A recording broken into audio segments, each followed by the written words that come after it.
안녕하세요. 안나입니다. 옛날 이야기 네 번째 모음을 만들었습니다. 준비한 이야기들을 소개해드리면 다음과 같습니다.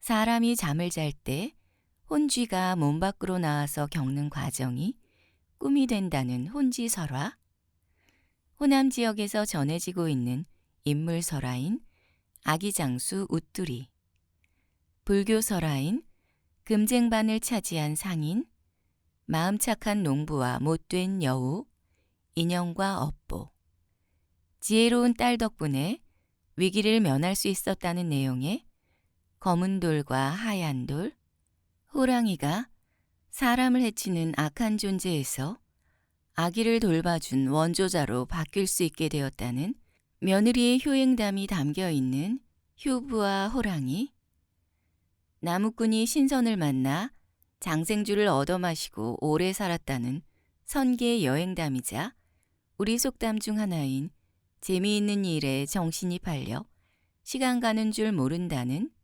신선 노름에 도끼자루 썩는 줄 모른다는 속담의 유래담이기도 한 빗을산의 나무꾼, 전라도 부안에서 전해지는 이야기로 욕심 많은 사람을 징계한다는 전설이 전해지는 설화인 선돌 이야기까지 10편의 이야기를 준비했습니다.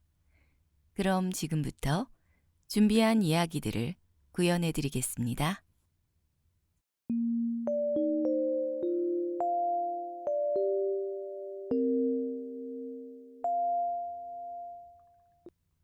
혼쥐 설화. 옛날 어느 시골 마을에 금슬 좋은 노부부가 살고 있었어요. 할아버지는 밭일을 하고 들어와서 낮잠을 자고 할머니는 그 옆에 앉아 바느질을 하고 있었어요.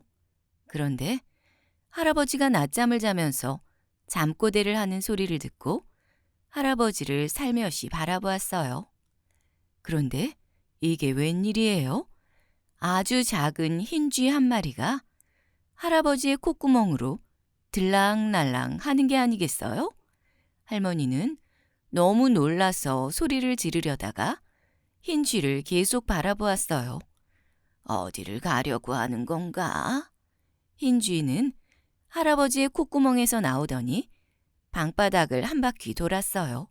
그리고 문 밖으로 나가려고 했어요. 하지만 문지방이 너무 높아서 올라가지 못하고 계속해서 올라가려다 떨어지고 올라가려다 떨어지고 했어요. 내가 도와줄 테니 잠깐 기다려 보아라. 할머니는 반지꼬리에서 자를 꺼내 문지방에 올려주었어요.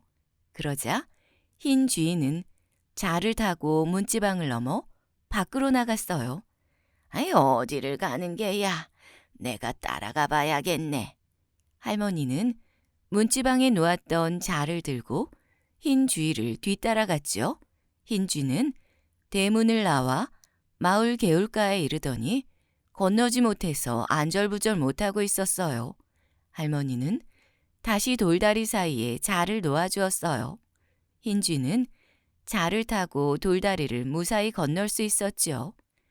돌다리를 건넌 쥐는 마을 뒷산으로 기어갔어요. 아이고, 빨리도 가네. 할머니는 서둘러 흰 쥐를 쫓아갔어요. 흰 쥐는 얼마쯤 올라가더니 주위를 살피고 풀숲 조그만 굴 속으로 쏙 들어가는 거예요. 아이고, 언제 나오려나. 흰 쥐는 얼마쯤 시간이 지나자 굴 속에서 다시 나와 다시 집으로 돌아가 할아버지의 콧구멍 속으로 쏙 들어갔어요. 물론 돌아오는 길에도 할머니의 도움으로 무사히 올 수 있었지요. 할머니는 계속해서 할아버지의 옆에서 바느질을 하고 있었어요. 할아버지는 한참을 자다가 일어나서 기지개를 폈어요. 아이고, 여보, 내가 잠을 자면서 이상한 꿈을 꿨어. 꿈이요? 무슨 꿈을 꾸셨어요? 내가 꿈속에서 담을 넘어서 가려고 하는데 너무 높아서 나가질 못하고 있었거든. 그랬더니 어떤 예쁜 색시가 나타나서 다리를 놔줬어요. 그렇게 색시의 도움을 받고 또 길을 걷는데 이번엔 넓은 강물이 나타나서 어쩔 줄 몰라 하고 있는데 또 예쁜 색시가 나타나 다리를 놔주며 나를 계속해서 도와주는 거예요. 그렇게 색시 덕분에 계속 가다 보니까 커다란 동굴이 나오지 않겠어요? 그래서 그 동굴 속에 들어갔더니 세상에 금은보화가 가득 들어있는 항아리가 있지 뭐예요. 할아버지의 말을 듣고 할머니는 바느질을 멈추고 할아버지를 바라보았어요. 영감, 당신 그 동굴을 찾을 수 있겠어요? 생각해보니까 우리 마을 같기도 하고 하여간 찾을 수 있을 것 같아요. 할머니는 할아버지와 함께 남편이 꿈속에서 보았던 그 동굴을 찾아보기로 했어요. 영감, 잠깐 기다려보세요. 밥이랑 반찬을 좀 싸서 가지고 가봅시다. 할머니는 부엌에 들어가 도시락을 만들어 할아버지와 함께 집을 나섰어요. 할아버지가 길을 잘 못 찾을 때는 할머니가 흰 쥐를 따라왔던 길을 떠올리며 걸었어요. 할아버지는 아내가 자기 꿈속에서 걸었던 길을 아는 것이 신기했지요. 마을을 나와 개울을 건너 뒷산 중턱쯤 가자 정말 조그마한 굴이 나왔어요. 영감, 이 굴 아닌가요? 글쎄요. 꿈속에서는 아주 큰 동굴이었는데. 할아버지는 주위를 두리번 돌아보았어요. 주변을 보니까 좀 작긴 하지만 맞는 것 같구려. 할머니는 집에서 싸온 밥과 반찬을 꺼내더니 굴 앞에 차려놓고 절을 하며 정성껏 제사를 지냈어요. 그리고 나뭇가지를 들고 와서 작은 굴 근처를 쿡쿡 찔러보았죠. 한참을 여기저기 찔러보았더니 한 곳에서 나뭇가지가 들어가지 않고 톡톡 소리가 났어요. 부부는 그곳을 파보았죠. 그러자 정말 항아리 하나가 묻혀있는 게 보였어요. 영감, 여기에 정말 금은보화가 담겨 있는 게 아닐까요? 그러게요. 우리 같이 열어봅시다. 부부는 살며시 항아리 뚜껑을 열어보았어요. 거기에는 금은보화가 가득 들어있지 않겠어요?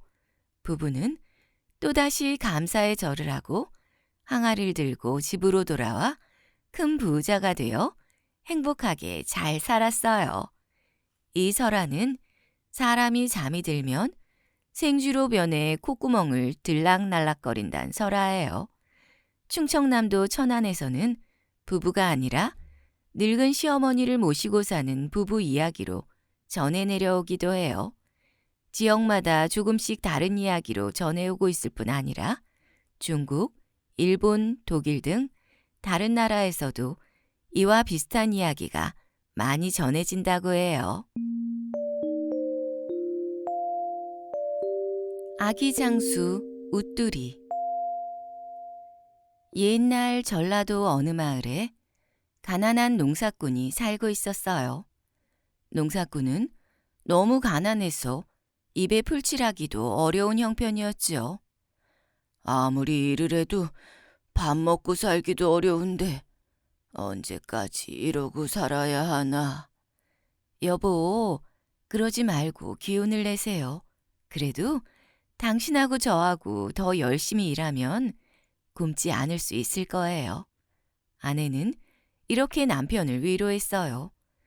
아무것도 가진 것 없는 부부는 남의 땅에서 농사를 지어주고 품삯을 받았어요. 하루는 남편이 밭에서 일을 하고 있는데 마을 사또가 행차를 했어요. 남편은 허리를 굽히고 일을 하느라 사또가 지나가는 것을 보지 못했지요. 이런 고약한 놈을 봤나? 사또가 지나가는데 인사를 하지 않다니. 사또는 자기에게 인사를 하지 않았다며 화를 냈어요. 여봐라, 저놈을 당장 관가로 끌고 가거라. 남편은 사또에게 인사를 하지 않았다는 죄로 관가에 끌려가 곤장을 맞았어요. 마을 사람들은 사또를 원망하며 한탄했지만 자기들도 끌려갈까봐 뒤에서만 수군거릴 뿐 앞에 나서는 사람은 아무도 없었어요. 남편은 곤장을 맞고 돌아온 후 며칠을 끙끙 앓아누웠어요. 여보, 괜찮으셔요? 약이라도 먹어야 할 텐데 돈이 없으니 어쩌면 좋아요. 불쌍한 남편은 약 한 첩 먹어보지 못하고 끙끙 앓다가 그만 죽고 말았어요. 그런데 혼자 남게 된 아내의 몸속에는 아기가 자라고 있었지요. 남편도 없이 나 혼자 아이를 낳아서 어떻게 키울 수 있을까? 아내는 걱정이 이만저만 아니었어요. 뱃속에 아기가 있으니 죽을 수도 없었던 아내는 부름배를 하고 남의 집 허드렛일부터 농사일, 밭일, 바느질까지 가리지 않고 일을 하며 살았어요. 아이고, 불쌍해서 어째? 홀몸도 아닌 사람이 저러고 살고 있으니 말이야. 그러게요. 그게 다 그 나쁜 사또놈 때문이지요. 조용해요. 누가 들으면 어쩌려고. 사람들은 아내를 보며 안타까워했어요. 아내는 혼자서 아기를 낳게 될 것이 무섭고 두려웠어요. 그러던 어느 날 아내가 밭일을 마치고 한숨 돌리고 있는데 갑자기 배가 아파오기 시작했어요. 도와주세요! 도와주세요! 아내는 주위를 돌아보며 소리쳤지만 산속 외딴 밭 근처에는 아무도 없었어요. 아내는 혼자서 두려움에 덜덜 떨며 아기를 낳았어요. 태어난 아기를 바라보던 아내는 그만 깜짝 놀라고 말았어요. 글쎄, 아기가 입도 꼭 닫혀 있고 다리도 없이 윗도리만 있는 거예요. 세상에, 하늘님도 무심하시지요. 이 아이를 데리고 제가 어찌 살 수 있습니까요? 아내는 하늘을 원망하며 통곡했어요. 마을 사람들은 윗도리만 있는 그 아이를 보고 웃두리라고 이름을 붙였어요. 그리고 아내에게는 웃둘레라고 불렀지요. 웃둘레의 걱정과는 달리 웃두리는 건강하게 잘 자랐어요. 웃둘레는 웃두리를 업고 다니며 전과 같이 남의 집 일을 하며 살았어요. 하루는 웃두리를 논둑에 앉혀놓고 일을 하고 있었어요. 여기 지주는 심술지기가 말할 수 없으니까 꼼꼼하게 일을 해야 해요. 예, 알겠어요. 마을 아낙네가 웃둘레에게 이렇게 이야기해주고 있는데 지주는 그 모습을 보고는 시비를 걸기 시작했어요. 여보게, 웃둘레, 자네는 물을 몇 폭이나 심었나? 예? 그걸 어떻게? 웃둘레는 당황해서 말도 제대로 하지 못했어요. 지주는 그런 웃둘레를 보며 빈정거렸어요. 아니, 그렇게 수다만 떨고 있으니 일을 제대로 할 수 있겠나? 자기가 일을 얼만큼 했는지도 모른다니, 아이고. 마을 사람들은 이 모습을 보고 화가 났지만 해코지를 당할까 무서워서 아무 말도 못했어요. 그때 옆에 앉아있던 웃두리가 소리를 쳤어요. 여보세요. 당신은 이 논에 몇 포기의 모를 심어야 하는지 알고 있나요? 웃두리가 말을 하자 사람들은 깜짝 놀랐어요. 아니, 당신은 자기 논에 몇 포기의 모를 심어야 하는지도 모른단 말입니까? 당신 논이 아닌가요? 지주는 대답도 하지 못하고 얼굴이 빨개지더니 화를 내며 돌아가 버렸어요. 그 모습을 본 사람들은 껄껄대며 주인을 비웃었지요. 그날 밤이었어요. 집으로 돌아온 웃두리는 자기 겨드랑이에 날개처럼 돋아있는 물고기 비늘을 어머니께 보여주었어요. 그것을 본 어머니는 웃두리가 보통 사람이 아니라는 걸 알게 되었지요. 어머니, 몇 달 후면 나라에서 저를 죽이러 올 거예요. 저는 이제 집을 떠나야 해요. 그 전에 어머니께 부탁이 있어요. 그래, 어서 말해보거라. 내가 무슨 일이든 해주마. 어머니, 검은콩 한 마를 구해서 한 톨도 빼지 말고 볶아주세요. 그리고 좁쌀도 한 말 구해주세요. 어머니는 우뚜리의 말대로 마을을 돌아다니며 검은콩과 좁쌀을 구해왔어요. 그리고 콩을 볶기 시작했어요. 콩이 잘 볶아졌나? 어머니는 콩 하나를 집어서 입에 넣고 말았어요. 콩 한 말에서 꼭 한 알이 빠지게 되었죠. 어머니, 이제 저를 업고 제가 가자고 하는 대로 가주세요. 우뚜리는 콩 한 말과 좁쌀 한 자루를 들고 어머니 등에 업혀 산속으로 들어갔어요. 한참을 걷다 보니 커다란 바위가 보였죠. 이제 여기서 멈추세요. 그리고 저기 억새풀을 꺾어서 바위를 치세요. 그러자 커다란 바위가 반으로 갈라지는 게 아니겠어요? 이제 저를 이 바위 안에 넣어주세요. 그리고 3년이 지날 때까지 절대로 아무에게도 제가 여기 있다는 것을 말씀하시면 안 됩니다. 어머니는 그렇게 하겠다고 약속을 하고 눈물을 흘렸어요. 그리고 어머니가 우뚜리를 바위에 넣자 갈라졌던 바위는 하나로 합쳐졌어요. 어머니는 혼자서 터덜터덜 마을로 내려갔지요. 사람들은 갑자기 우뚜리가 없어지자 이상하게 생각했어요. 우뚤레를 볼 때마다 우뚜리가 어디로 갔는지 물었어요. 며칠을 앓더니 죽었어요. 그 몸으로 오래 살 수 있겠어요? 내가 산속에 가서 혼자 묵고 왔어요. 마을 사람들은 우뚤레의 말을 믿을 수 없었어요. 우뚜리가 몸은 불편했지만 건강했고 몇 달 전에는 땅 지주에게 호통을 치는 모습까지 봤으니까요. 우뚜리가 사라지고 얼마 지나지 않아 나라에는 이상한 소문이 돌았어요. 장수가 나타났대요. 용마를 타고 어디론가 사라졌다는데요. 이제 세상이 바뀐대요. 사람들은 소리내서 말할 수는 없었지만 쉬쉬거리며 전해지던 이야기가 점점 퍼져나가 임금님의 귀에까지 들어갔어요.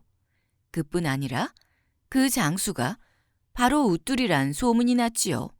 그즈음 나라에는 흉년이 들어 백성들은 먹고 살기가 더 힘들어졌고 소문으로 인해서 나라는 더 어수선했어요. 그러자 임금님은 우뚜리란 장수를 잡아오라며 명령을 내렸어요. 군사들은 우뚜리를 찾기 위해 온 나라를 뒤지고 다녔어요. 군사들이 우뚜리를 찾고 있다는 소문은 우뚜리에게 망신을 당했던 지주의 귀에까지 들어갔지요. 내가 알고 있습니다. 그 아랫도리가 없는 아이를 알고 있다고요. 지주는 군사들을 이끌고 우뚜리의 마을로 찾아갔어요. 집집마다 돌아다니며 우뚜리를 찾았죠. 하지만 마을 사람들은 누구도 우뚜리의 집을 알려주지 않았어요. 그러다가 그만 아낙네들이 우뚤레 집에 간다는 소리를 듣게 되었어요. 군사들은 몰래 아낙네들의 뒤를 쫓아가 우뚜리의 집을 알게 됐어요. 아낙네들이 우뚤레 하고 부르자 대답을 하는 것을 보고 군사들이 우뚤레를 잡아서 관가로 끌고 갔어요. 네 아들이 어디에 있는지 당장 말하거라. 우리 우뚜리는 죽었습니다. 변변치 못한 몸으로 어찌 오래 살 수 있단 말입니까? 우뚤레가 대답을 하지 않자 군사들은 우뚤레에게 무섭게 화를 내며 고문하기 시작했어요. 네 아들이 죽었다면 죽은 시체는 어디 있느냐? 어디에 묻었단 말이냐? 우뚤레는 할 수 없이 우뚜리가 들어가 있는 바위를 말하게 되었어요. 군사들은 산속에 있는 커다란 바위를 찾아가서 도끼와 망치로 바위를 깨부수려고 했지요. 하지만 커다란 바위는 꿈쩍도 하지 않았어요. 화가 난 대장이 옆에 있는 억새풀을 뜯어서 바위에 집어던지며 소리쳤어요. 이놈의 바위, 어떻게 해야 열린단 말이냐? 그때 바위가 반으로 갈라졌어요. 바위 안에는 우뚜리가 가지고 들어갔던 좁쌀이 병사들로 변해 있었어요. 그런데 어쩌면 좋아요? 이날은 우뚜리가 바위에 들어간 지 3년 중 하루가 모자란 날이었어요. 병사들은 햇빛을 보자 힘을 쓰지 못하고 사라져버리고 말았죠. 하지만 우뚜리의 몸에는 없었던 다리도 생기고 늠름한 장수의 모습으로 변해 있었어요. 너희들이 나를 잡을 수 있으면 어서 와서 나를 잡아가거라. 우뚜리가 호통을 치자 군사들은 칼을 들고 달려들기도 하고 화살을 쏘기도 했어요. 하지만 우뚜리의 단단한 갑옷을 뚫을 수는 없었지요. 대장은 계속해서 우뚜리를 향해 화살을 쏘라고 명령했어요. 그러자 우뚜리의 옆구리 비늘 날개가 있는 곳에 화살이 꽂히고 말았어요. 우뚜리 엄마가 콩을 볶다가 하나를 집어먹었기 때문에 갑옷에 작은 틈이 생기고 말았거든요. 우뚜리는 벌떡 일어나서 대장의 목을 베고 쓰러지고 말았어요. 우뚜리가 쓰러지자 하늘에서 용마가 슬피 울었지요. 아이고, 세상에나 용마가 사흘을 울고 있어요. 무슨 일이 생기려나. 마을 사람들은 죽은 우뚜리를 생각하며 슬픔에 잠겼어요. 꼬박 사흘을 울던 용마는 우뚜리를 입에 물고 산비탈 아래에 있는 연못 속으로 뛰어들었어요. 지금도 전라도에 가면 우뚜리가 숨어있던 바위와 용마가 뛰어든 연못이 그대로 남아있다고 해요. 사람들은 그 바위를 장수바위라고 부르고 그 연못을 용소라고 부른대요. 금쟁반을 차지한 상인. 옛날 어느 마을에 두 사람의 장사꾼이 있었어요. 둘은 한 마을에서 오랫동안 같이 살았어요. 그래서 형님 동생하며 친하게 지냈죠. 물건을 사러 다닐 때는 꼭 같이 다녔어요. 형님, 오늘은 저기 산 너머 마을에 한번 가볼까요? 좋은 물건이 나와 있을지도 모르니까 한번 가보지요. 그럴까? 뭐라도 물건이 나와 있겠지. 일단 가보자. 두 사람은 물건을 살 돈을 잔뜩 가지고 산을 넘었어요. 마을에 도착해 보니 흉년이 들어서인지 사람들은 아주 힘들어 보였어요. 이런 가난한 마을에 살만한 물건이 있으려나? 다른 데로 갈 걸 그랬나 보다. 형님, 할 수 없지요. 이왕 왔으니까 여기저기 잘 다녀봐요. 돌아다니다 보면 살만한 게 있을지도 모르잖아요. 두 사람은 마을 집집마다 돌아다녀야 했기 때문에 길을 나눠서 다니기로 했어요. 형님은 큰 길로 가고 동생은 좁은 길로 가기로 했지요. 형님, 그럼 다 돌아보고 나서 여기 마을 입구 나무 아래에서 만나요. 그래, 알겠다. 형님은 집집마다 돌아다니며 문을 두드렸어요. 팔 수 있는 물건이 있으면 파십시오. 돈을 드립니다. 이렇게 외치며 다녔지만 사람들은 아무도 나오지 않았어요. 어쩌다 만나는 사람들은 먹을 것도 없는데 팔 물건이 뭐가 있겠냐며 슬퍼했어요. 아휴, 이렇게 아무것도 구할 수가 없나? 형님은 투덜거리며 걷다가 한 노인을 마주치게 되었어요. 할머니, 뭐 파실 물건 있으면 파세요. 제가 돈을 드릴게요. 할머니는 한참을 머뭇거렸어요. 상인이 돌아서서 가려고 하자 할머니는 상인을 붙잡았죠. 우리 집에 쟁반이 하나 있긴 한데 그거라도 팔 수 있을까요? 그럼요. 한번 가서 보자고요. 상인은 할머니를 따라가 보았어요. 그 집은 이 마을에서도 제일 가난해 보이는 집이었지요. 상인은 얼굴을 찡그렸어요. 그 쟁반인지 뭔지 가지고 나와보세요. 보기나 하게. 할머니는 부엌 구석에 있는 쟁반을 들고 나왔어요. 쟁반은 먼지와 때가 묻어서 아주 더러워 보였죠. 상인은 쟁반을 들고 여기저기 보다가 헝겊으로 닦아보았어요. 그런데 이게 웬일이에요? 그 쟁반은 번쩍번쩍 빛이 나는 금쟁반이었던 거예요. 상인은 계속해서 쟁반을 만지작거렸어요.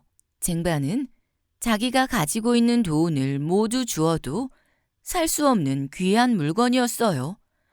왜 그러시오? 아무래도 돈을 주고 살만하지가 않은가요?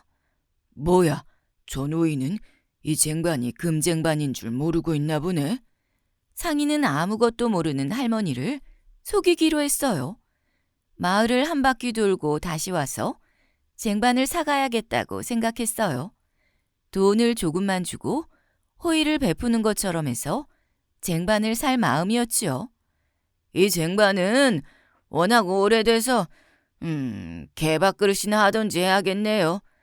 내가 살 마음은 없지만 할머니가 워낙 어렵게 살고 있으니까 동네 한 바퀴 돌고 다시 와서 사던지 할게요. 상인은 귀한 물건을 싼 값에 살 생각에 기분이 좋았어요. 상인이 가고 나자 할머니는 한숨을 쉬며 금쟁반을 마루에 올려놓았어요. 얼마 후 젊은 상인도 그 할머니 집에 들어가게 되었어요. 할머니, 파실 물건이 있으시면 파세요. 제가 돈을 드릴게요. 우리 집에는 팔만한 게 아무것도 없다우. 젊은 상인은 할머니께 인사를 하고 돌아서 나가려다가 마루 위에 있는 쟁반을 보게 되었어요. 할머니, 저 쟁반 안 파시겠어요? 저거? 저거는 개밥그릇으로나 쓸 수 있다고 하던데. 젊은 상인은 쟁반을 이리저리 돌려보다가 닦아보았어요. 할머니, 이 쟁반은 아주 귀한 것입니다. 저에게 이 쟁반을 파시지요. 할머니는 젊은 상인의 말에 믿을 수 없다는 표정을 지었어요. 아이고, 내가 늙어서 아무것도 모른다고 지금 날 놀리는 것이요? 이 더러운 것을 사겠다니. 젊은 상인은 그 쟁반이 금으로 만들어진 쟁반이라고 알려주었어요. 그리고 자기가 가진 돈을 모두 드리겠다고 했죠. 제가 가진 돈이 이것뿐입니다. 쟁반을 팔아서 돈을 벌면 다시 와서 돈을 더 드리겠습니다. 할머니는 젊은 상인의 착한 마음이 기특했어요. 그래서 상인이 내놓은 돈을 다 받지도 않고 다시 돌려주었어요. 젊은 상인은 할머니께 감사의 인사를 하고 금쟁반을 사서 형님 상인을 만나기로 약속한 장소로 갔어요. 동네 한 바퀴를 다 돌아본 형님 상인은 다시 할머니의 집으로 가보았어요. 할머니, 제가 돈이라도 얼마 드릴 테니 그 쟁반을 파세요. 쓸모는 없지만 할머니가 불쌍해서 제가 사려는 것입니다. 그러자 할머니는 형님 상인을 보며 안타까워했어요. 아이고, 이 일을 어쩌나.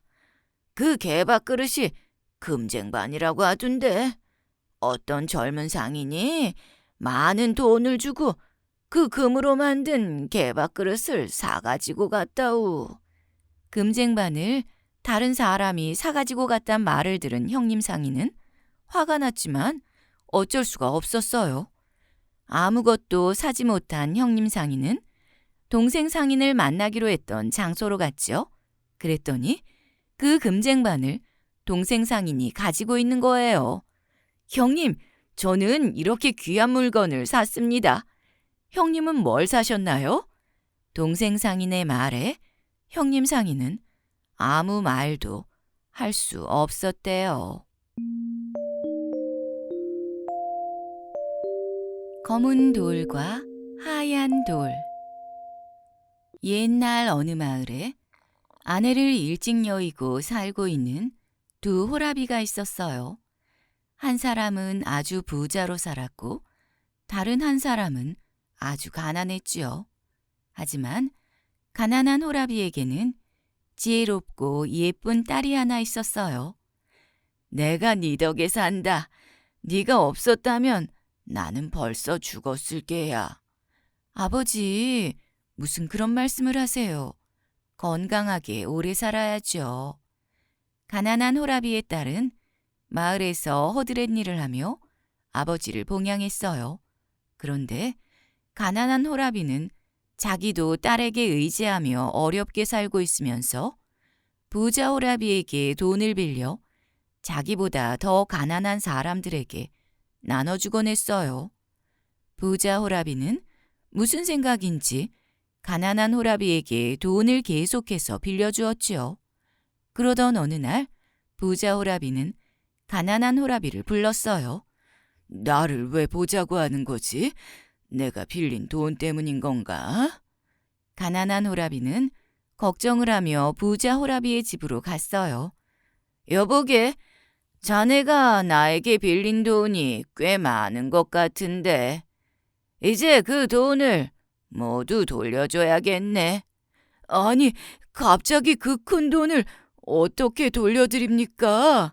아이, 가지고 갈 때는 언제고 그런 소리를 한단 말인가? 부자 호라비는 큰 소리로 호통을 쳤어요. 가난한 호라비는 고개를 숙이고 더듬거리며 말했어요. 지금은 당장 어려우니 며칠간 시간을 주십시오. 부자 호라비는 얼굴에 미소를 지으며 가난한 호라비를 바라보았어요.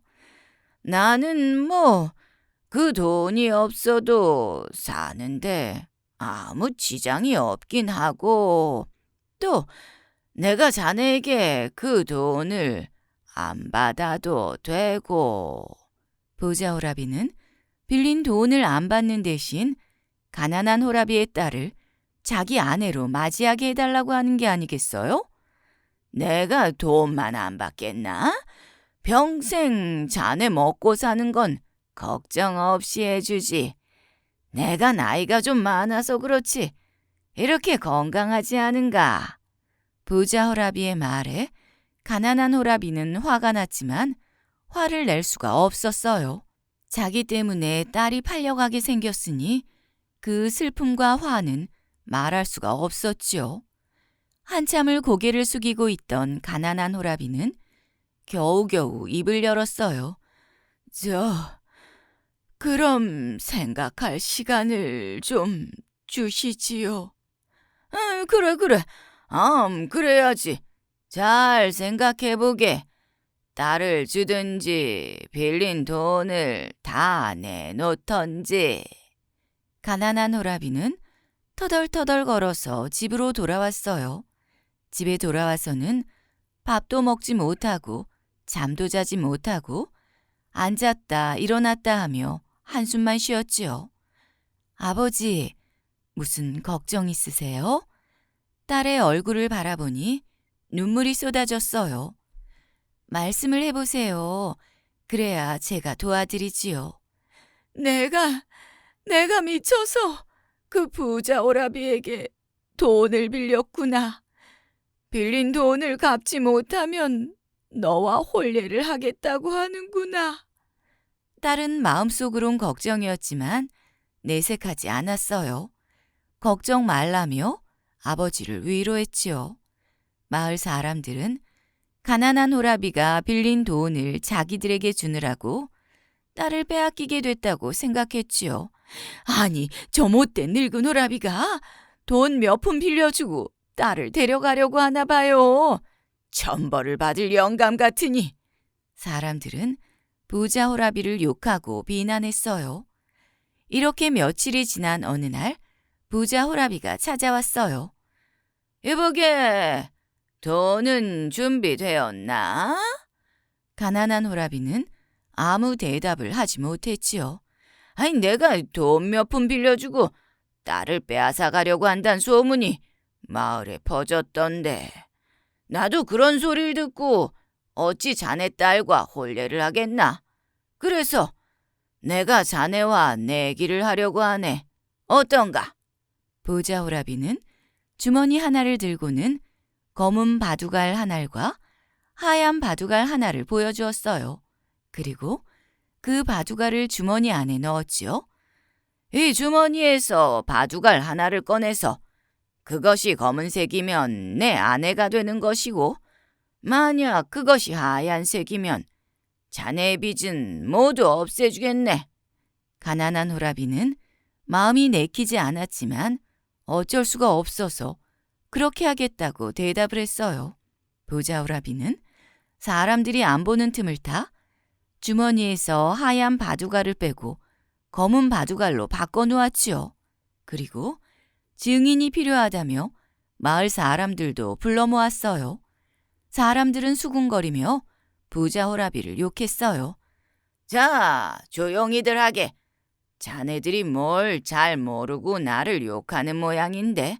아니, 내가 돈을 빌려주고 딸을 데려가는 것이 아니라 이 사람과 내기를 하는 것이라네. 이 주머니에서 하얀 바둑알을 꺼내면 내가 빚도 없애주고 내 재산을 다 주겠네. 자네들이 증인이네. 부자 호라비는 주머니를 가난한 호라비에게 내밀었어요.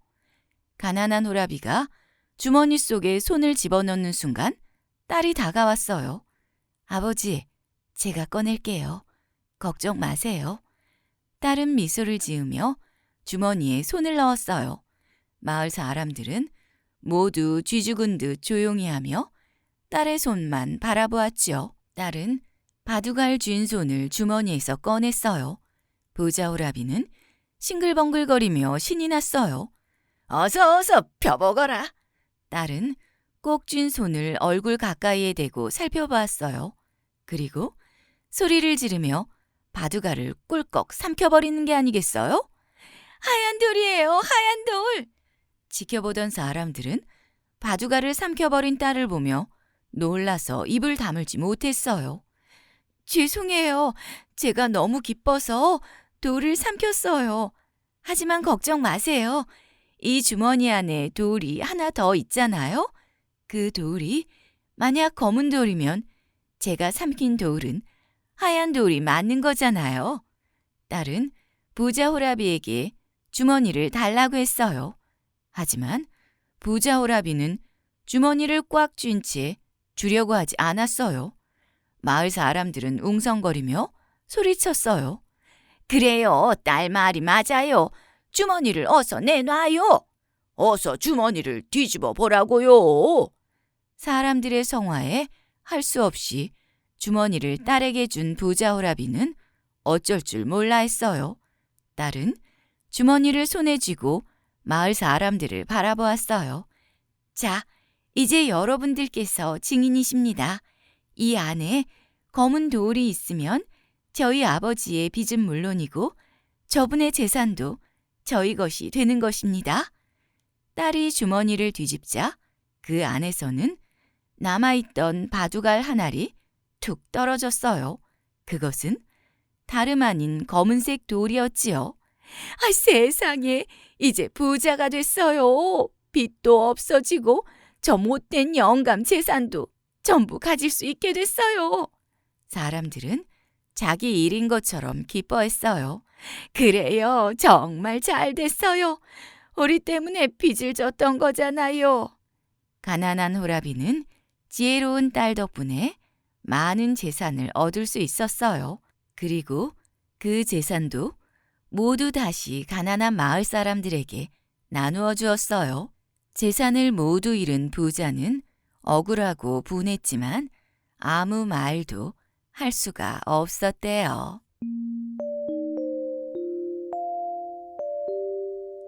마음 착한 농부와 못된 여우. 옛날 어느 마을에 성실하고 부지런한 농부가 살고 있었어요. 농부는 매일매일 농과 밭에 나가 일을 했지요. 새벽부터 밤 늦도록 열심히 일을 했어요. 일을 하다 보면 지나다니는 많은 사람들을 만날 수 있었어요. 안녕하세요. 오늘은 어디를 가십니까? 예, 장날이라서 장터에 나무 팔러 갑니다. 저는 떡 팔러 가요. 저는 숲에 사냥하러 갑니다. 농부는 사람들과 인사를 하며 친절하게 대해주었어요. 마음 착한 농부는 일을 하러 가는 사람들에게 뭔가 베풀고 싶었어요. 그래서 길가 한쪽에 나무를 심고 사람들이 그늘에서 쉬었다 갈 수 있도록 했어요. 감사합니다. 덕분에 여기서 잘 쉴 수가 있습니다. 사람들은 농부를 칭찬하며 감사했어요. 봄이 지나고 여름이 되자 더위에 지친 사람들은 그늘에서 쉬어가면서 물을 마시고 싶어 했죠. 하지만 길가 한복판에서 물을 구할 수는 없었어요. 이 모습을 본 농부는 나무 그늘 옆에 우물을 파서 사람들이 물을 마실 수 있게 해주었어요. 사람들은 두레박으로 물을 길러 마실 때마다 농부에게 고마워했어요. 정말 복 받을 거예요. 이렇게 지쳐 있을 때 마시는 물은 꿀맛이네요. 그러던 어느 날 밤이었어요. 산속에서 먹잇감을 구하지 못했던 여우떼들이 마을로 내려왔어요. 먹을 것을 찾아 마을을 돌아다니다가 농부가 만들어 놓은 우물을 발견했죠. 마침 목이 말랐던 대장 여우는 두레박으로 물을 길어서 마셨어요. 아, 정말 꿀맛이구나. 그런데 대장 여우는 자기만 물을 마시고 두레박을 머리에 모자처럼 쓰고는 깨뜨려 버렸어요. 대장만 마시면 어떡해요? 우리도 마셔야죠. 대장 여우는 다른 여우의 말은 들은 척도 하지 않고 먹이를 찾으러 여기저기 기웃거리며 산으로 다시 올라갔어요. 다음 날 일을 하러 나온 농부는 깨져 있는 두레박을 보게 되었어요. 두레박이 깨졌네. 다시 만들어야겠다. 농부는 두레박을 만들어서 다시 우물가에 가져다 놓았어요. 그런데 다음 날도 그 다음 날도 아침에 오면 두레박이 깨져 있는 거예요. 두레박이 계속해서 깨져 있자 농부는 이상한 생각이 들었어요. 혹시 누가 일부러 깨뜨리는 건 아닌가? 오늘 밤에 내가 여기서 지키고 있어야겠다. 농부는 나무 뒤에 숨어서 우물을 지켜보았어요. 길 가던 사람들은 두레박으로 물을 떠마시며 즐거워했어요. 여기 우물 물맛이 최고지요. 아이고 그럼요. 이렇게 좋은 마음으로 만들어 놓은 것이니 이 물은 약이지요. 농부는 이 모습을 보며 마음이 흐뭇했어요. 밤이 깊어지자 산에서 여우들이 또다시 내려왔죠. 여우들은 우물가로 다가갔어요. 여우들도 여기서 물을 마시나 보네. 농부는 계속해서 지켜보았어요. 그랬더니 여우 한 마리가 물을 마시고 나서 두레박을 던지기도 하고 발로 차기도 했어요.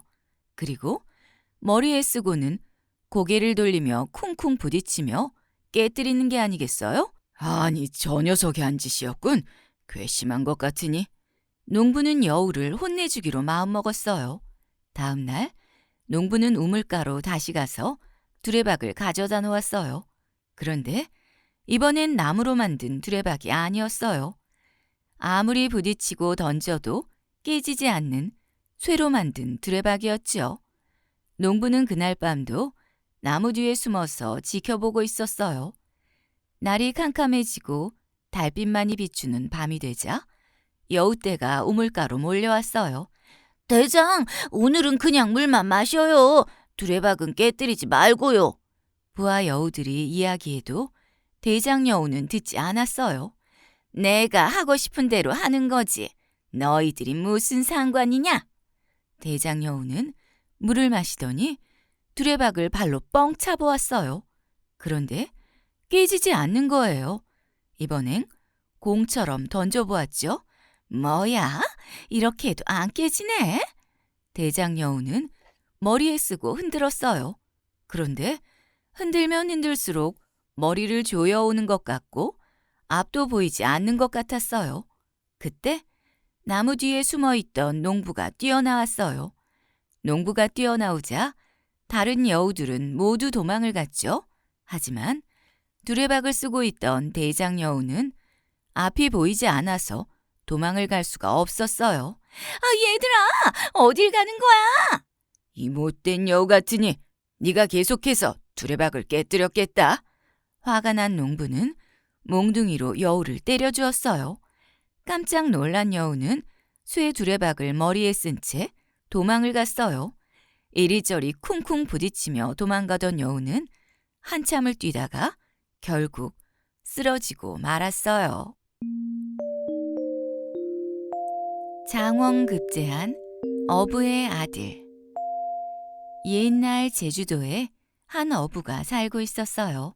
어부는 날마다 바다에 나가 일을 했지만 가난을 벗어나지 못했어요. 하루 세 끼 밥 먹고 살기도 어려운 형편이었죠.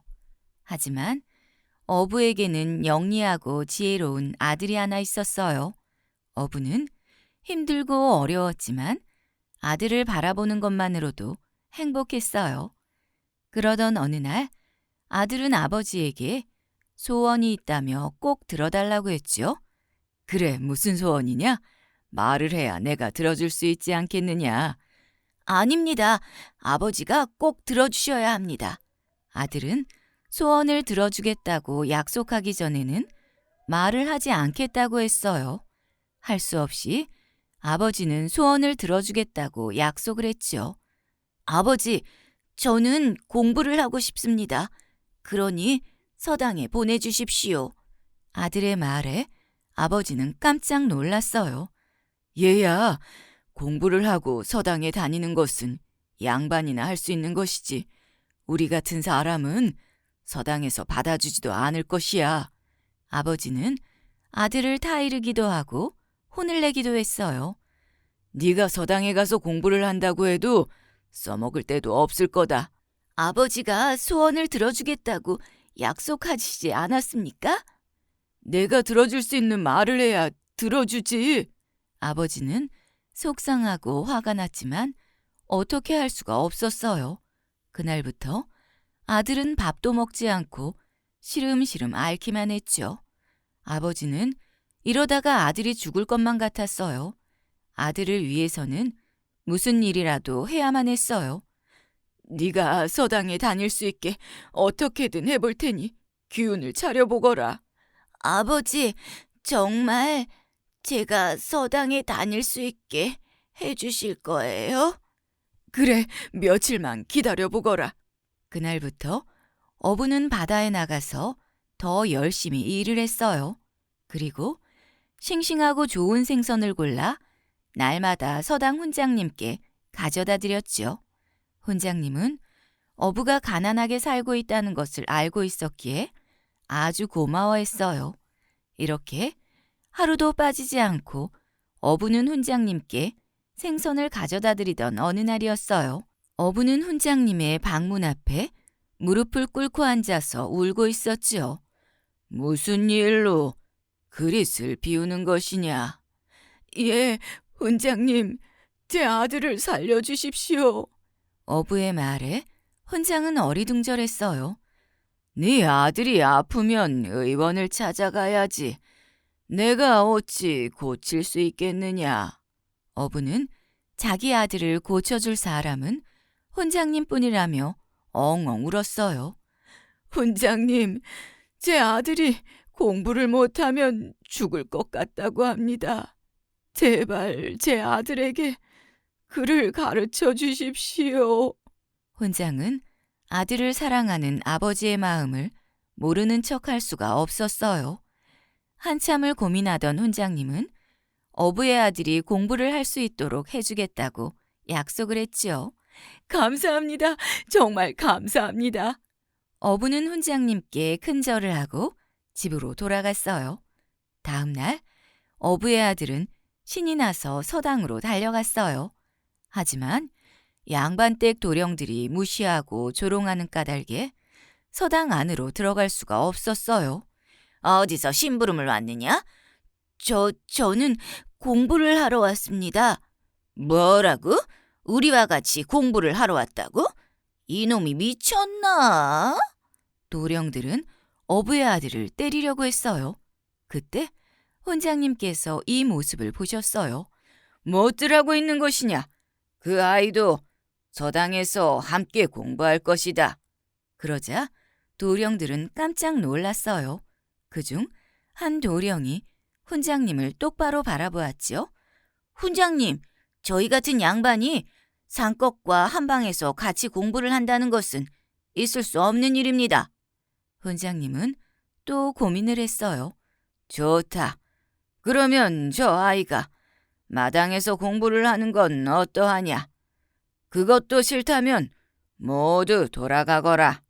훈장님이 이렇게 소리치자 양반댁 도령들도 더는 아무 말도 할 수 없었어요. 어부의 아들은 마당에서라도 공부를 할 수 있는 것이 기쁘고 감사했어요. 맑은 날이나 굳은 날이나 하루도 빠지지 않고 먼 길을 걸어 서당 마당에 앉아 공부를 했죠. 훈장님의 말씀이라면 토시 하나 빼먹지 않고 모두 외웠어요. 그렇게 열심히 공부를 하던 어부의 아들은 몇 년이 지나자 서당 도령들과는 비교도 되지 않을 만큼 실력이 뛰어났어요. 뿐만 아니라 훈장님과 비교해서도 뒤처지지 않았지요. 몇 년을 공부한 양반댁 도령들은 나라에서 치르는 과거 시험을 보기 위해 한양으로 떠날 준비를 하고 있었어요.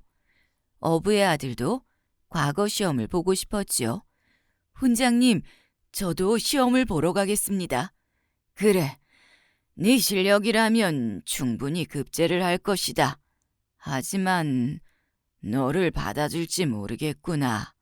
훈장님은 어부의 아들을 보며 안타까워했어요.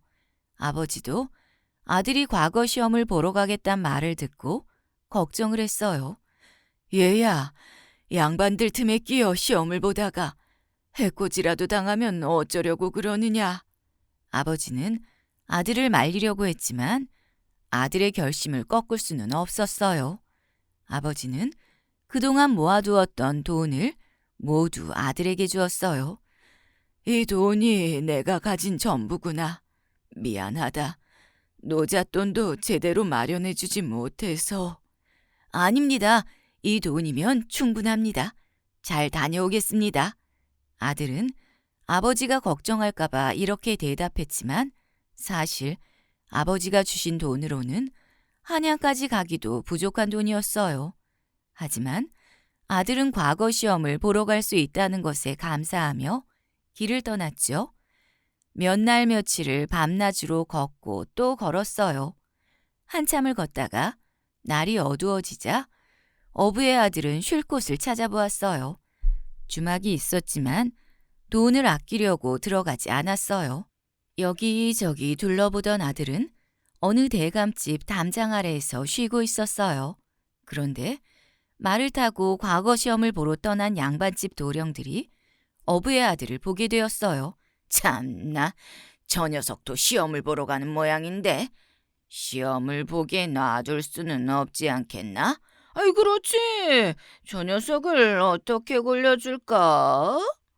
도령들은 멀리서 어부의 아들을 지켜보면서 골려줄 궁리를 하고 있었어요. 아니, 내가 좋은 생각이 있네. 저 녀석이 기대어 있는 담벼락 위를 보게. 저기 감나무에 감이 주렁주렁 열려있네. 저 감을 따오라고 하고 우리는 도둑이야 하면서 도망을 가는 거네. 내 생각이 어떠한가? 이 말을 들은 다른 도령들도 다들 킥킥거리며 좋아했어요. 어부의 아들은 도령들의 꿍꿍이를 알았지만 양반의 말을 거역할 수가 없었지요. 할 수 없이 담을 타고 감나무에 올라가서 감을 따려고 할 그때였어요. 도령들이 도둑이야 하고 외치며 모두 달아나고 말았어요. 어부의 아들은 어쩔 줄을 몰라 했어요. 그런데 이 모습을 대감댁 아가씨가 마당에서 모두 보고 있었어요. 아가씨는 감나무 위에 올라가 있는 어부의 아들을 바라보았어요. 어서 내려오십시오. 저는 당신이 도둑이 아니란 걸 알고 있습니다. 어부의 아들은 감사의 인사를 하고 지금까지의 사정을 모두 이야기했어요. 아가씨는 어부의 아들의 이야기를 들으며 가만히 바라보았어요. 남루한 행색을 하고 있었지만 그의 언행은 바르고 고다 보였어요. 당신이 정말 과거를 보러 갈 정도의 학식이 있는지 시험해봐도 되겠습니까? 예, 물론입니다. 아가씨는 어부의 아들에게 유교 경전을 묻기도 하고 시어를 제시하고는 시를 지어보라고도 했어요.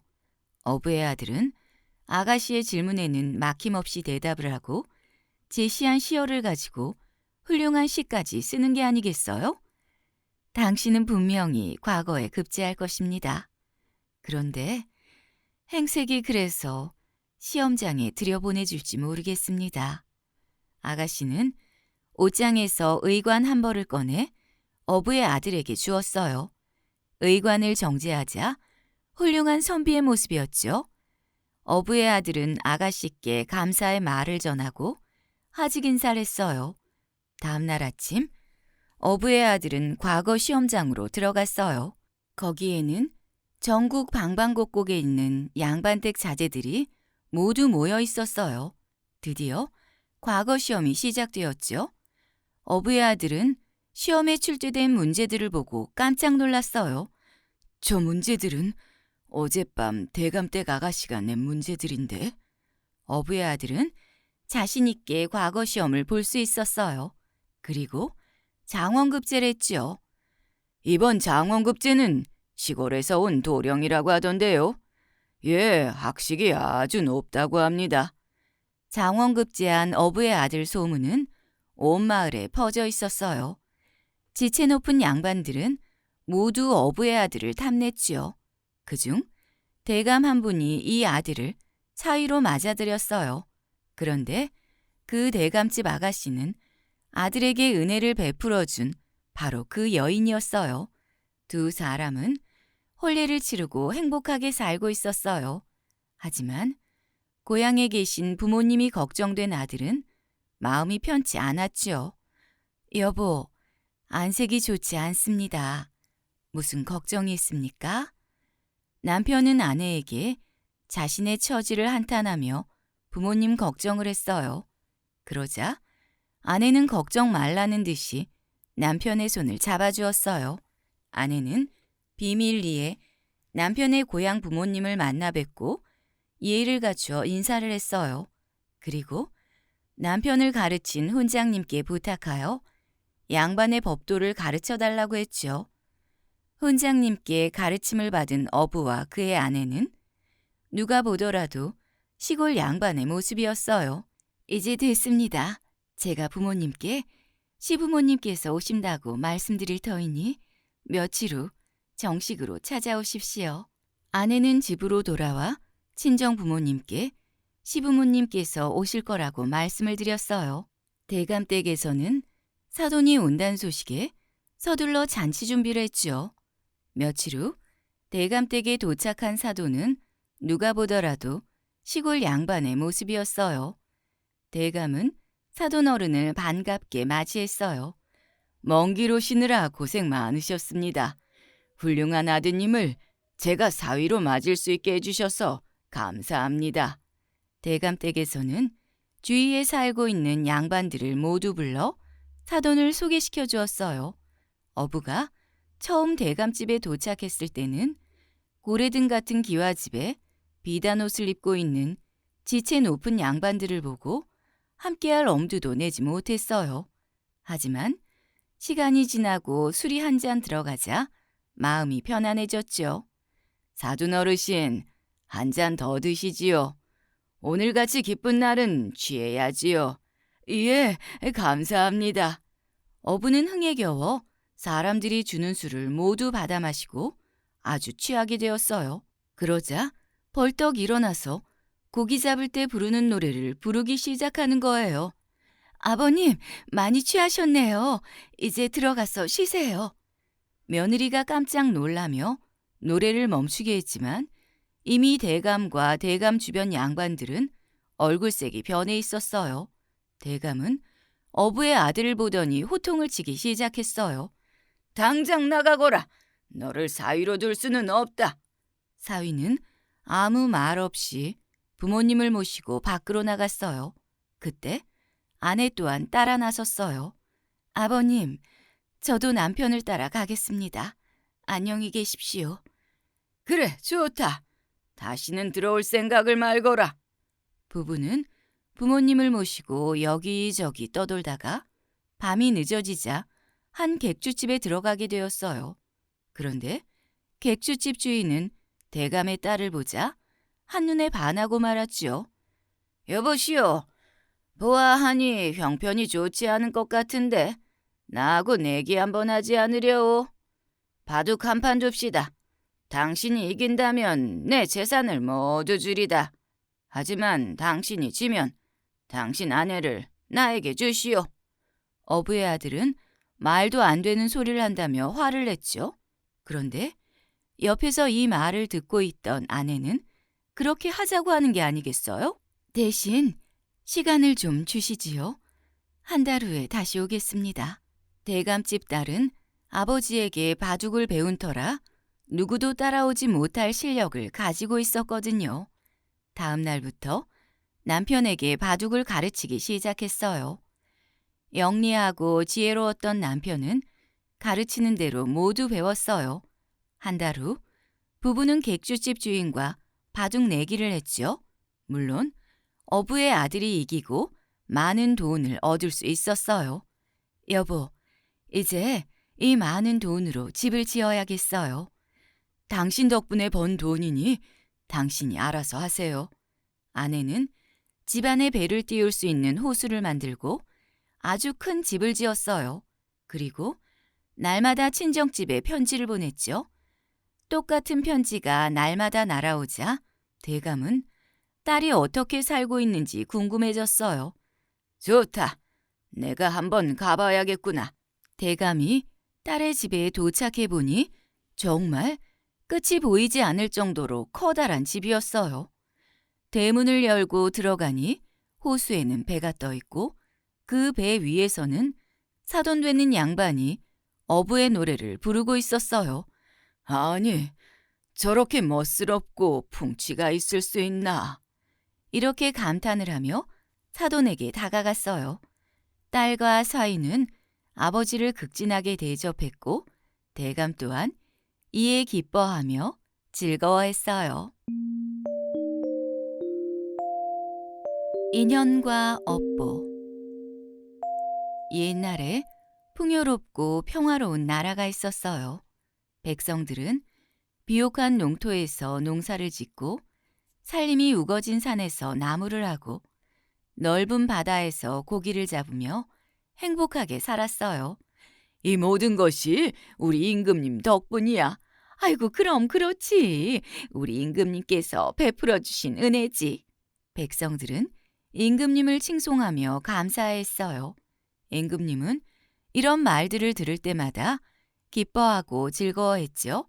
임금님에게는 아름다운 왕비와 예쁜 공주가 있었어요. 궁궐의 신하들은 물론이고 임금과 왕비도 공주를 금지옥엽으로 키웠어요. 공주는 점점 자라서 아름다운 아가씨가 되었어요. 어느 날 임금님은 왕비와 공주를 데리고 산책을 하고 있었어요. 신하들은 뒤를 따르고 있었고요. 임금님은 신하들을 돌아보았어요. 자네들은 누구 덕에 그렇게 평화롭게 살고 있는가?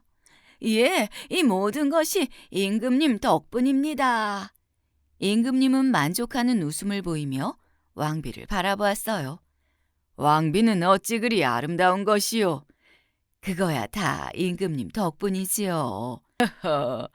무슨 말씀이요? 내 덕분이라니. 임금님은 흐뭇해하며 이번엔 공주를 바라보았어요. 공주는 누구 덕으로 그렇게 예쁜 것이냐? 누구 덕으로 그렇게 사랑을 받고 있다고 생각하느냐? 네, 그거야 모두 다 제 덕이지요. 공주의 말에 왕과 왕비는 물론이고 신하들까지 깜짝 놀랐어요. 왕비는 당황해하며 공주의 손을 잡았어요. 공주, 무슨 말이냐? 이 모든 것이 임금님 덕분이지. 왕비가 이렇게 타이르며 이야기하는데도 공주는 다시 큰 소리로 말했어요. 그것이 왜 아버님 덕분입니까? 이 모든 것은 다 제 덕입니다. 왕은 더 이상 화를 참을 수가 없었어요. 그래, 이 나라 모든 백성이 임금인 내 덕으로 잘 살고 있다고 하는데 공주는 다 네 덕으로 잘 살고 있단 말이지. 그래, 알겠다. 그렇다면 네 덕으로 잘 살 수 있는지 한번 보자. 임금님은 서둘러 궁궐 안으로 들어가 신하들을 불러 모았어요. 그리고 이 나라에서 가장 가난한 사람을 찾아오라고 했죠. 신하들은 임금님의 명령이라 거역할 수도 없었어요. 사방팔방으로 수소문을 해서 가장 가난한 젊은 거지를 찾아내 궁궐로 데리고 왔어요. 임금님은 그 거지에게 물었어요. 너는 집이 있느냐? 땅이 있느냐? 아니면 가지고 있는 재산이 있느냐? 예, 저는 집도 땅도 없고 돈도 한 푼 없습니다. 가진 것이라고는 그거를 해서 먹고 사는 이 빈 바가지뿐입니다. 임금님은 다시 공주를 바라보았어요. 공주, 너는 누구 덕으로 잘 살고 있는지 다시 한번 말해보거라. 예, 저는 제 덕으로 잘 살고 있습니다. 임금님은 화를 내며 공주에게 소리쳤어요. 그래, 네 덕으로 잘 살고 있다고 했으니 앞으로는 이 거지와 결혼해 살면서 네 덕으로 잘 살아보거라. 왕비와 신하들은 임금님을 말려보았지만 단단히 화가 난 임금님은 뜻을 굽히지 않았어요. 그리고 공주와 신하들에게 다시 명령을 했죠. 공주와 거지는 당장 이 궁궐을 나가거라. 그리고 이 나라 백성들 중에서 이들을 돕는 자가 있으면 벌을 내릴 것이니 누구도 공주와 거지를 돕지 말라고 방을 붙이거라. 임금님의 명령이 떨어지자 왕비는 눈물을 흘렸고 신하들은 어쩔 줄 몰라 했어요. 하지만 공주는 임금님께 안녕히 계시란 인사를 하고는 거지와 함께 궁궐을 나갔어요. 갑자기 벌어진 일에 어리둥절한 거지는 공주를 보며 불평을 했어요. 이제 당신 때문에 난 구걸도 못하게 됐어요. 어떻게 먹고 산단 말입니까? 걱정 마세요. 잘 살 수 있어요.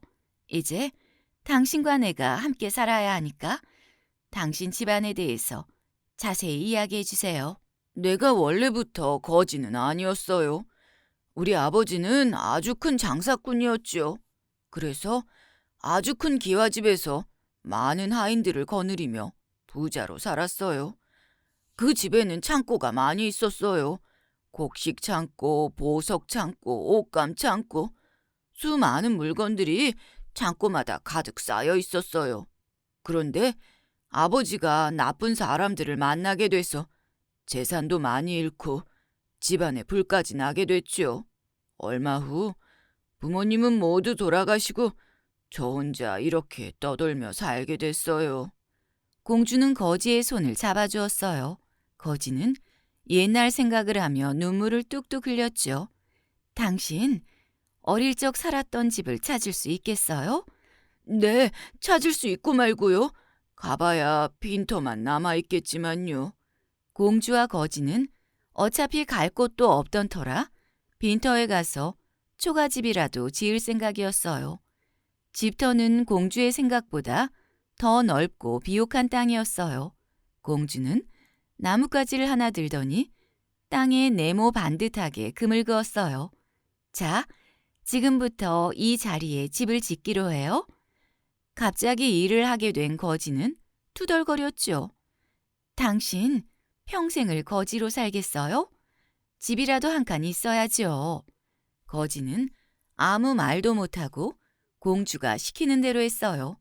바닥이 평평하도록 잡초도 뽑고 어지럽혀진 집터를 평평하게 만들기 시작했어요. 거지가 마당을 다듬고 있는데 땅속에서 쇠붙이 소리가 들리는 것 같았어요. 잠깐만요.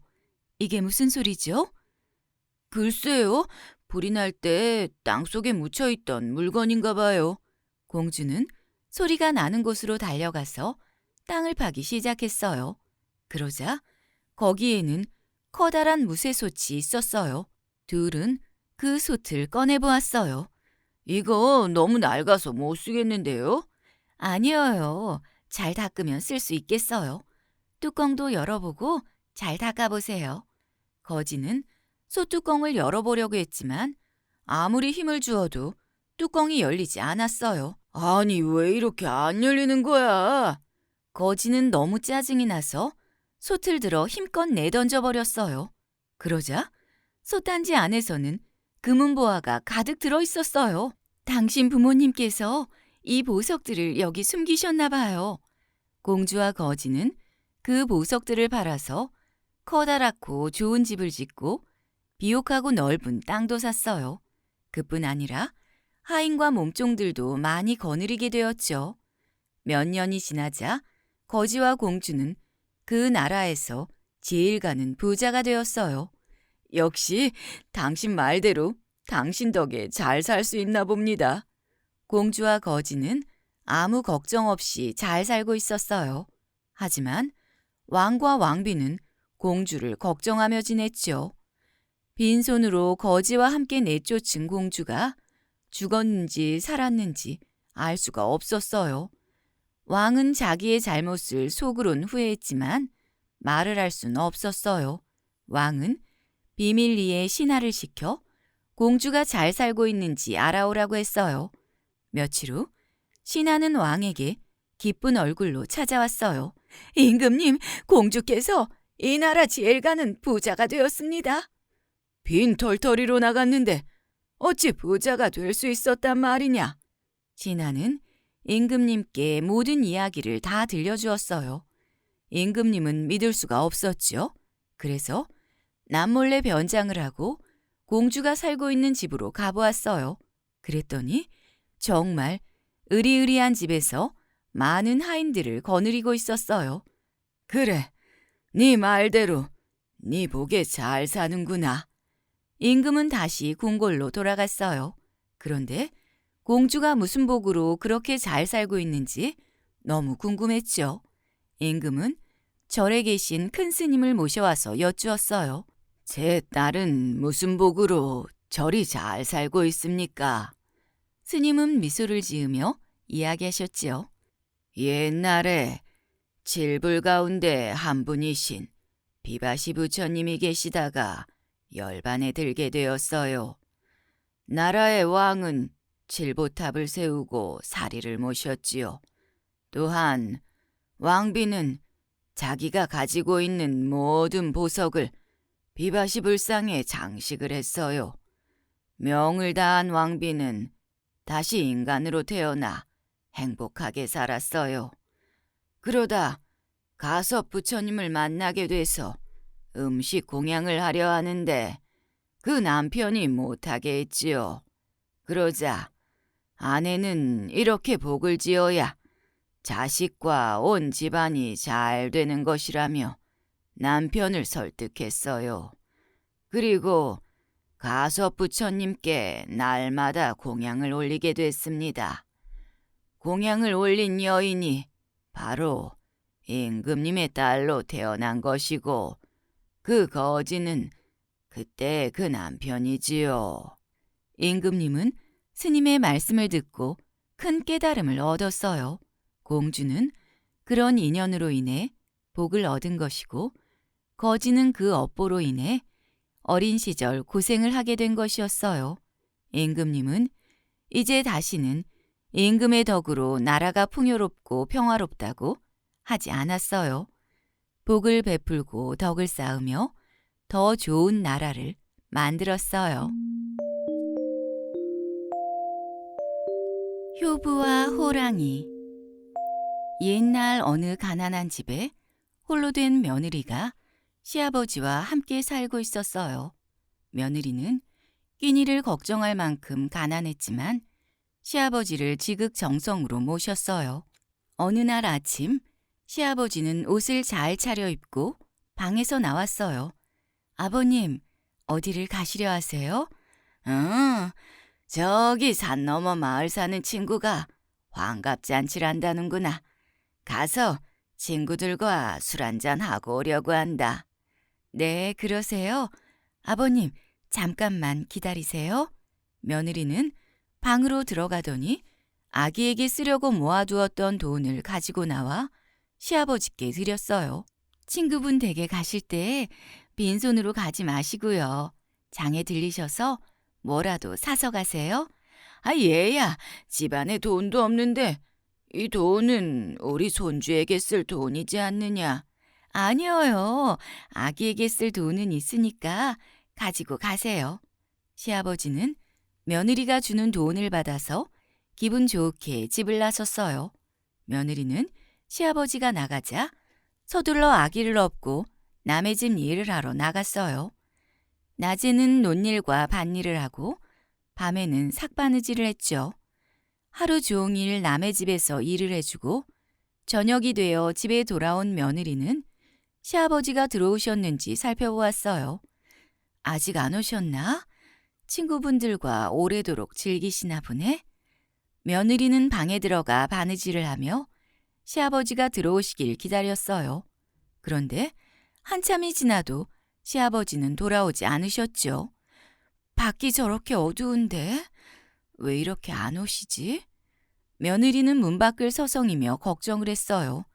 아무래도 안 되겠다. 내가 나가봐야지. 며느리는 아기를 업고 시아버지를 마중 나가 보았어요.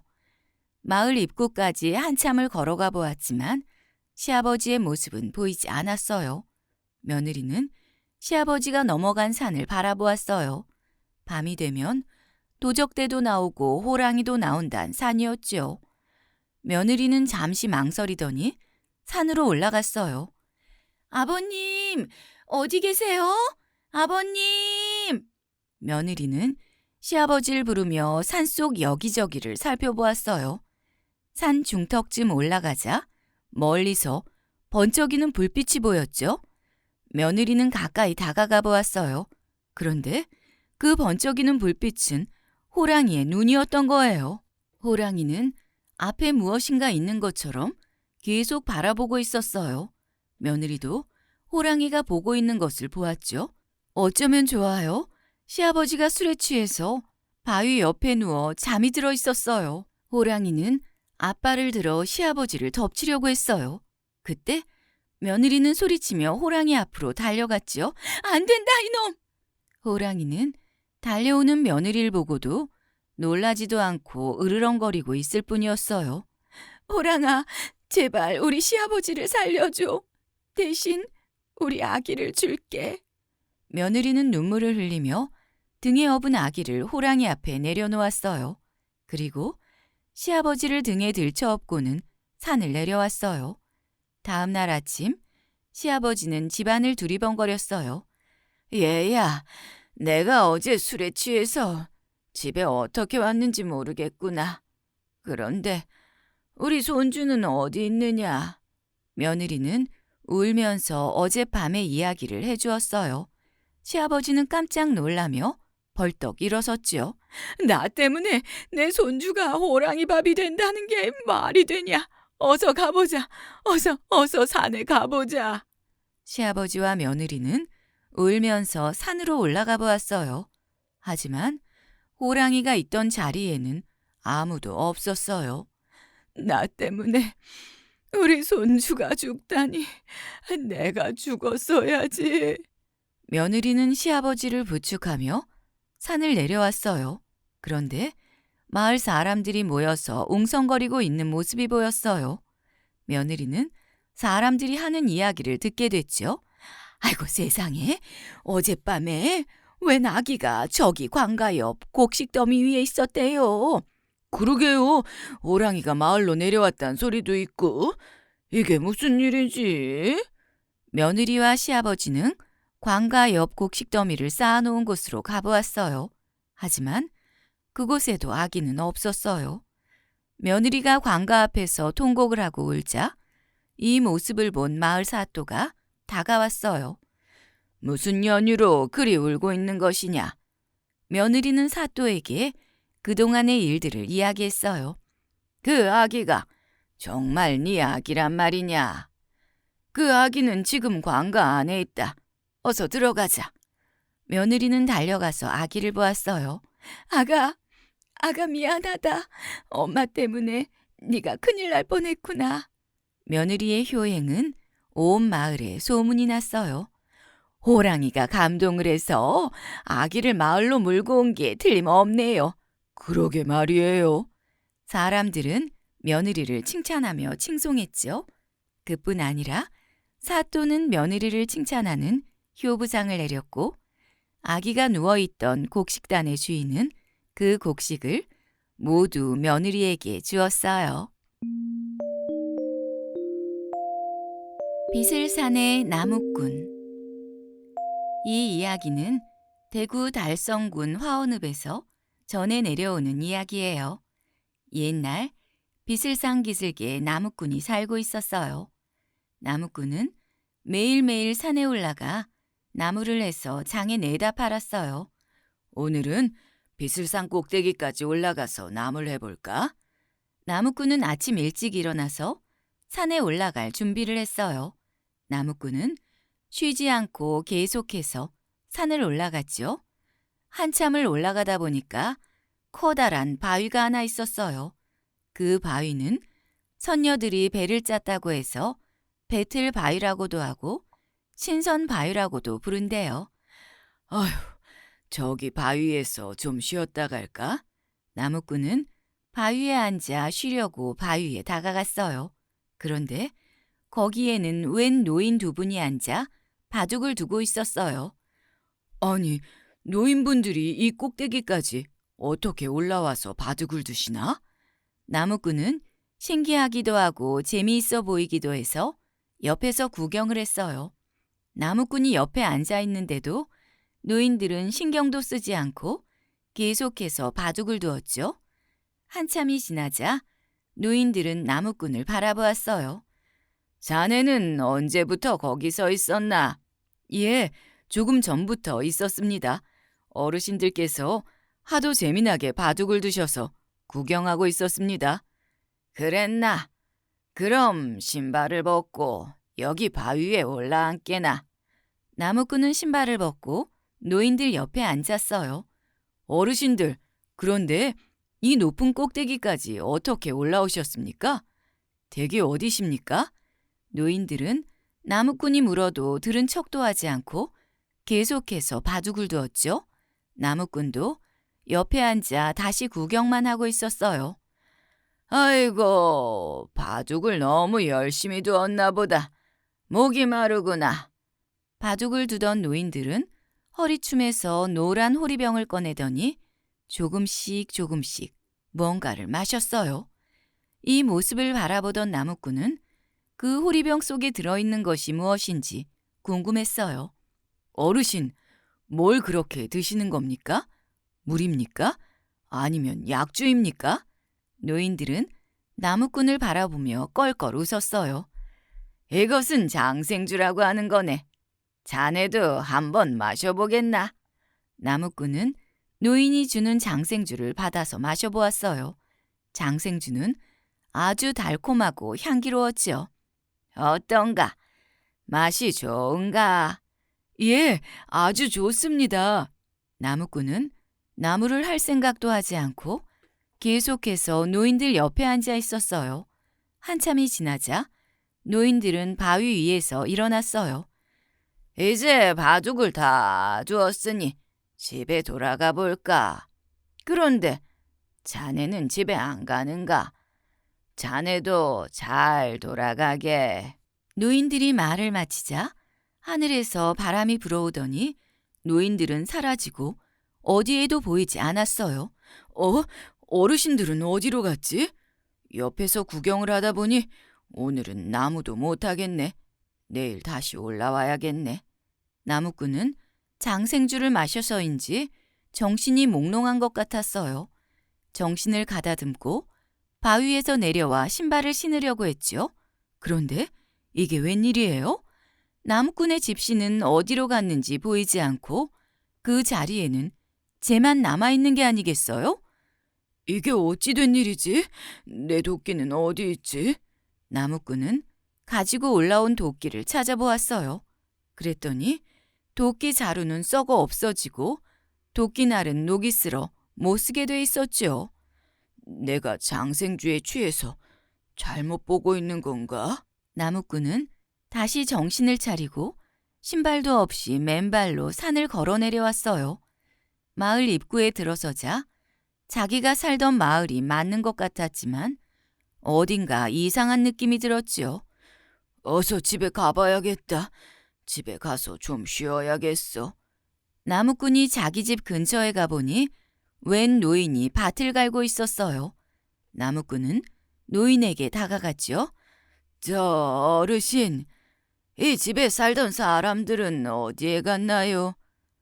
예, 이 집은 내 집이요. 왜 그러시오? 그럼 혹시 이 집에 살던 나무꾼을 아십니까? 그분을 당신이 어찌 알고 있소? 그분은 내 고조부 어른이시오. 나무꾼은 깜짝 놀랐어요. 그리고 자기 얼굴을 손으로 쓰다듬어 보았죠. 그러자 얼굴에는 수염이 가득하게 자라나 있었어요. 나무꾼은 너무 놀라서 어쩔 줄 모르고 어리둥절했어요. 이게 무슨 일이지? 내가 노인이 된 건가? 한참을 멍하니 서서 자기 집을 바라보고 있었어요. 나무꾼은 어디로 가야 할지도 몰랐지요. 하늘을 바라보던 나무꾼은 할 수 없이 집을 등지고 자기가 내려온 비슬산으로 다시 올라갔어요. 그 후 이 마을에서는 아무도 나무꾼의 소식을 들을 수가 없었대요. 선돌 이야기. 옛날 전라도에 큰 부자 마을이 있었어요. 이 마을에는 부자들만 모여 살았어요. 그 중에서도 제일 가는 부잣집이 있었는데 이 부잣집 주인은 인정머리 없고 성질이 고약하기로 소문이 났어요. 어느 날 배고픈 거지가 마을 제일 가는 부잣집의 문을 두드렸어요. 밥 좀 주세요. 밥 좀 주세요. 사흘이나 굶었어요. 잠시 후 문이 열리더니 부잣집 주인이 물을 한 바가지 들고 나와서 거지에게 끼얹는 거예요. 아니, 사지육신이 멀쩡해가지고 남의 집에 구걸을 하러 다니냐? 네가 나한테 밥을 맡겨놓았느냐? 어디서 밥을 달라는 것이냐? 주인은 이렇게 소리치며 문을 닫아버렸어요. 방 안에서 이 소리를 듣고 있던 며느리는 시아버지가 방에 들어가기를 기다렸다가 얼른 문 밖으로 나왔어요. 여보세요! 여보세요! 며느리는 부엌에서 시아버지 몰래 가지고 나온 밥을 거지에게 주었어요. 다음부터는 이 집에 오지 마세요. 괜히 봉변만 당합니다. 그리고 저희 아버님을 용서해 주세요. 착한 며느리는 시아버지의 모습을 보며 마음이 아팠지요. 하지만 시아버지는 거지뿐 아니라 나라에 내는 세금도 아까워하며 내지 않아서 관가에 잡혀다니기도 했어요. 며느리는 시아버지가 너무나 안타까웠어요. 아버님, 저희는 충분히 부자로 잘 살고 있습니다. 그러니 이제 다른 사람들에게 좀 베풀면서 사시는 건 어떨까요? 뭐가 어째? 베풀면서 살아? 이 재산이 네 것이냐?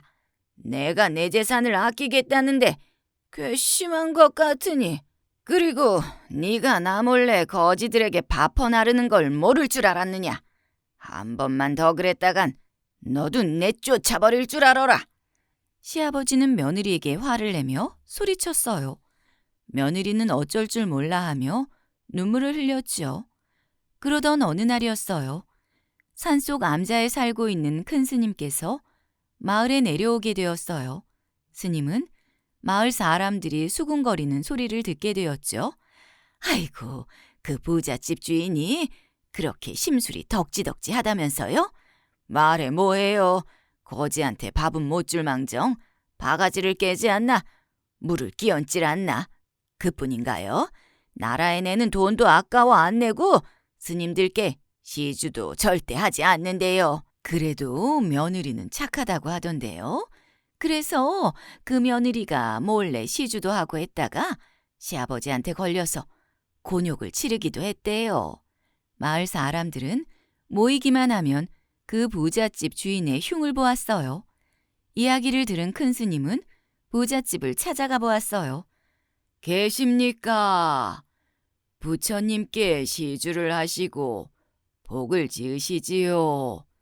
스님은 문을 두드리며 이렇게 소리쳤어요. 그때 마침 마루에서 바느질을 하던 며느리가 시아버지가 나오기 전에 서둘러 밖으로 나갔죠. 스님, 시주를 많이 하지 못해 죄송합니다. 여기 쌀을 조금 가지고 나왔습니다. 며느리는 시아버지 몰래 스님께 쌀을 시주했어요. 고맙습니다. 스님은 며느리의 시주를 받아서 산으로 올라갔죠. 며칠 후 스님은 다시 마을로 내려가 보았어요. 그런데 며느리가 스님께 시주한 사실을 알게 된 시아버지는 며느리를 모질게 구박했어요. 스님은 다시 부잣집을 찾아가 며느리를 불렀어요. 앞으로 이 집에 저주가 내릴 것이니 당장 이 집을 떠나시지요. 그리고 어떤 일이 있어도 절대로 뒤를 돌아보면 안 됩니다. 지금 당장 떠나야 하나요? 며느리는 안타까운 마음에 눈물을 흘리며 스님을 따라 집을 나왔어요. 며느리는 앞만 보고 스님을 따라 걸었죠. 마을을 벗어나 한참을 걷다가 덕흥리라는 곳에 오게 되었어요. 그때 갑자기 하늘에서 천둥 번개가 치더니 며느리가 살던 집은 큰 연못이 되어버렸어요. 이게 무슨 소리야? 우리 집에 정말 무슨 일이 생긴 건 아닐까? 며느리는 자기가 살던 집이 어떻게 됐는지 궁금했어요. 그래서 자기도 모르게 고개를 돌려 자기가 살던 집을 바라보았어요. 그러자 며느리는 선체로 돌이 되어버렸어요. 이 돌은 선돌이라고 하는 큰 돌인데요. 높이가 3미터도 넘는 큰 바위예요. 사람들은 이 바위에는 며느리의 넋이 깃들어 있다고 말하기도 해요. 이 선돌을 기준으로 윗선돌 마을을 상입성리라 부르고 아랫선돌 마을을 하입성리라고 부른대요. 또한 이 선돌 바위에서 공을 들이면 복을 얻는다고 전해지고 있어요.